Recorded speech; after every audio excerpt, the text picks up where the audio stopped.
안녕하세요. 말씀으로 나를 살리고 세상을 살립니다. 말씀 한 모금의 김승태 전도사입니다. 오늘 공동체 성경 읽기 본문은 출애굽기 28장에서 29장까지의 말씀인데요. 그 중에서 오늘은 28장 6절에서 8절을 봉독하고 함께 말씀의 물가로 나아가도록 하겠습니다. 그들이 금실과 청색, 자색, 홍색 실과 가늘게 꼰 배실로 정교하게 짜서 에봇을 짓되 그것에 어깨바지 둘을 달아 그 돛끝을 이어지게 하고 에봇 위에 매는 띠는 에봇 짜는 법으로 금실과 청색, 자색, 홍색 실과 가늘게 꼰 배실로 에봇을 정교하게 붙여 짤지며. 오늘 본문 말씀은 제사장의 옷, 에봇에 대한 말씀입니다. 하나님께서는 모세에게 제사장이 입을 옷을 지으라 라고 말씀하시면서 놀라울 정도로 자세하게 설명하십니다. 재료가 무엇이어야 하는지, 어떤 색깔의 실을 사용해야 하는지, 또 이것을 어떻게 짜야 하는지, 어떻게 연결해야 하는지까지 하나하나를 구체적으로 알려주십니다. 본문을 읽다 보면 이런 생각이 들 수 있습니다. 왜 이렇게까지 세세하게 말씀하실까? 왜 하나님은 제사장의 옷 하나에도 이렇게 정교하게 말씀하실까? 사실 출애굽기 후반부 전체를 보면 비슷한 인상을 받게 됩니다. 성막의 구조, 그 성막 안에 들어가는 기구의 재질, 제단의 크기, 기름의 배합, 제사장의 옷까지 하나님은 거의 설계도 수준으로 모든 것을 지시하십니다. 한치의 오차도 허용하지 않으시는 것처럼 보입니다. 그런데 여러분, 우리가 여기서 질문해야 할 것이 있습니다. 이렇게 정교하신 하나님께서 왜 우리의 인생에 대해서는 그렇게 살게 하지 않으셨을까요? 먼저 분명히 해야 할 것이 있습니다. 여러분, 하나님이 정교하게 명령하신 것은 이스라엘 백성의 그 일상의 삶 전체가 아니라 그 예배의 중심이었습니다. 여러분, 에봇은 단순한 옷이 아닙니다. 제사장이 하나님 앞에 설 때 입는 옷이고 백성을 대표해서 하나님의 임재 앞에 들어갈 때 걸치는 옷입니다. 그러니까 다시 말하면 에봇은 하나님과 인간 사이의 거룩한 만남을 상징하는 옷입니다.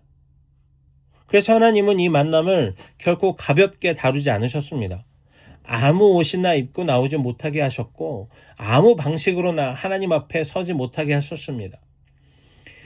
이 정교함은 여러분 통제라기보다 거룩함에 대한 배려였습니다. 하나님은 예배를 대충 만들지 않으셨습니다.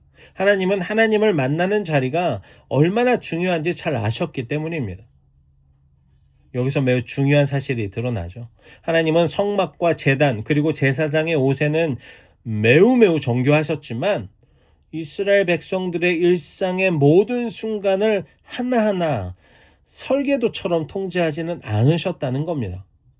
물론 율법이 있었습니다. 그러나 여러분, 그 율법은 숨막히도록 만드는 그런 규정들의 나열이 아니라 하나님과 함께 자유롭게 살아가도록 하기 위한 울타리였습니다.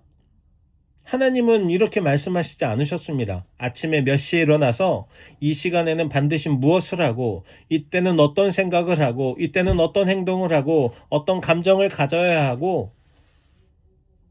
하나님은 인간을 로봇으로 만들지 않았습니다. 하나님 우리에게 생각할 자유를 주셨고, 선택할 자유를 주셨고, 사랑할 자유를 주셨습니다. 여러분, 에봇은 정교했지만 그 에봇을 입고 하나님 앞에 서는 제사장의 마음까지 하나님께서 기계적으로 조종하지 않으셨습니다.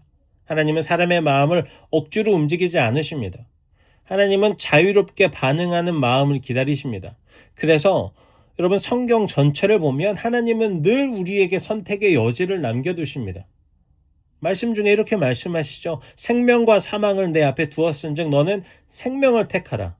또 이렇게도 말씀하십니다. 너희가 섬길 자를 오늘 택하라. 하나님은 우리를 억눌러서 복종시키시는 분이 아니라 자유를 주시고 그 자유로 하나님을 사랑하게 하시는 분입니다. 그리고 그 사랑으로 하나님을 예배하도록 하게 하시는 분입니다. 사랑하는 청년 여러분, 청년의 시기는 선택의 연속입니다. 어떤 길을 갈지, 어떤 가치를 붙들지, 무엇을 예배할지 하나님은 이 모든 선택 앞에서 우리를 신뢰하시고 말씀하십니다. 자유롭게 살아라.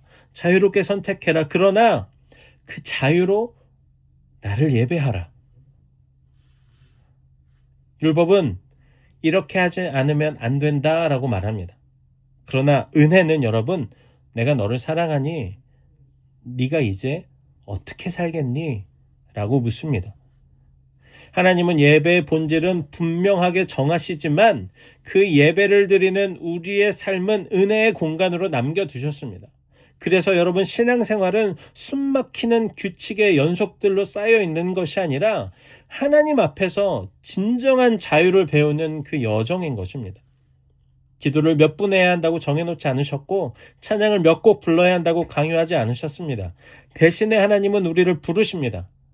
너의 마음으로 나아오라. 너의 자유로 나를 사랑하라. 만약 하나님이 우리의 삶 전체를 애보처럼 설계하셨다면 우리는 실수하지는 않았을지 몰라도 사랑하지는 못했을 것입니다. 그러나 하나님은 그렇게 하지 않으셨습니다.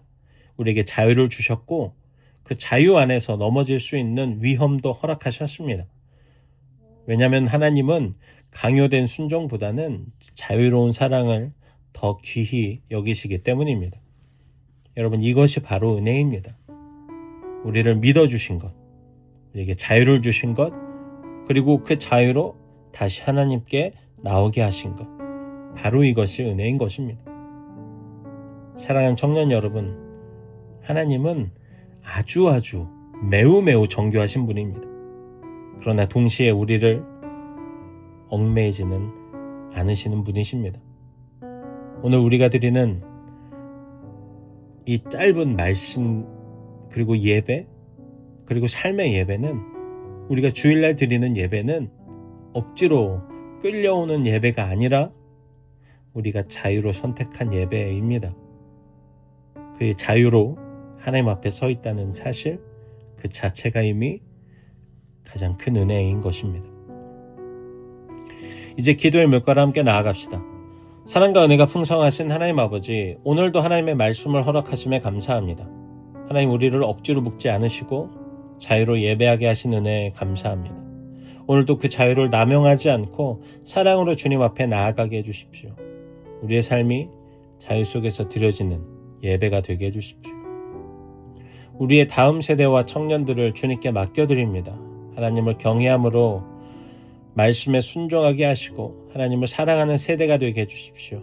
하나님 나라의 가치관으로 세상에서 승리하는 다음 세대와 청년들이 되게 해주십시오. 오늘 하루를 축복해 주십시오.